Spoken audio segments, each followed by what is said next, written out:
இன்றைக்கி நாம் பார்க்க போகிறது பொட்டுக்கடலை சட்னி. பொட்டுக்கடலை அரை கப்பு, பூண்டு 10 பல், வரமிளகா 2, உப்பு தேவையான அளவு, தாளிக்கிறதுக்கு கருவேப்பிலை கொஞ்சம், கொஞ்சம் புதினா, கொஞ்சம் மல்லி இலை.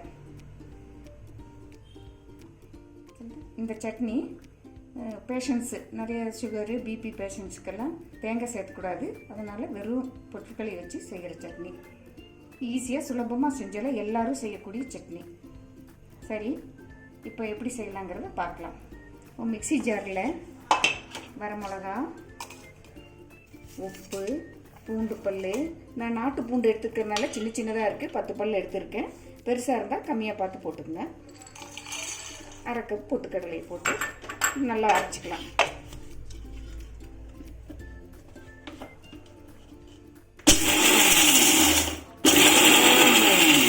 முதல்ல ட்ரையாக அரைச்சிட்டு அப்புறமா தண்ணி ஊற்றி அரைச்சிக்கலாம்.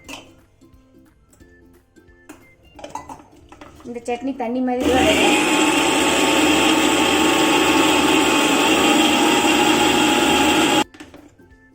இப்போ அரைச்சாச்சு.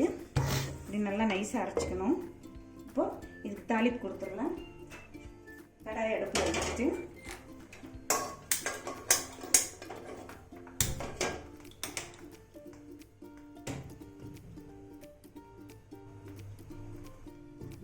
இப்போ 1 ஸ்பூன் ஆயில்,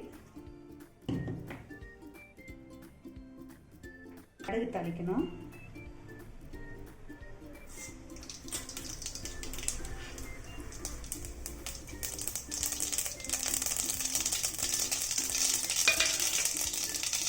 கடுகு நல்லா வெடிச்சதுக்கப்புறம் வெட்டினா கருவேப்பிலை, புதினா, கொத்தமல்லி தழை போட்டு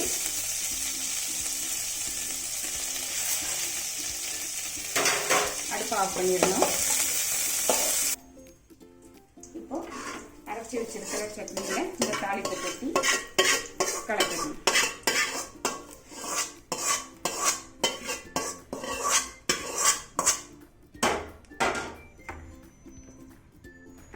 இந்த சட்னி தண்ணி மாதிரி தான் இருக்கும்.